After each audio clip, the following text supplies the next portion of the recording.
ஓப்பனாக தெளிவாக ஒரு விஷயத்தை நான் சொல்கிறேன். நாங்கள் எப்பவுமே மதச்சார்பற்ற கொள்கைன்றதில் அந்த ஸ்டாண்ட்லேயோ மதச்சார்பற்ற சமூக நீதி என்ற அந்த நிலைப்பாட்டிலேயோ எப்பவுமே சமரசம் வச்சுக்கவே மாட்டோம்.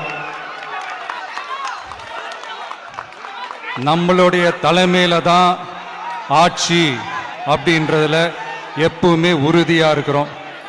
நம்மளுடைய முதல் மாநாட்டில் கூட நான் சொன்ன மாதிரி அரசியலில் யாருக்காகவும் எதுக்காகவும் எந்த விதமான ஒரு சமரசமும் நாம் வச்சுக்க போகிறதே இல்லை. அந்த பேச்சுவார்த்தையே கிடையாது. சரிங்களா? அதனால் யார் என்ன அவதூறு பரப்புனாலும் தயவு செஞ்சு அதை நம்பாதீங்க. எல்லாம் வல்ல இறைவனின் அருளால் நாம் நினைச்ச டார்கெட்டை நம்மளால நிச்சயமா அடைய முடியும்.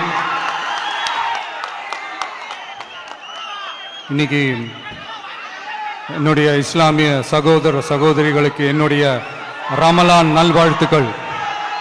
கான்ஃபிடென்ட்டா இருங்க.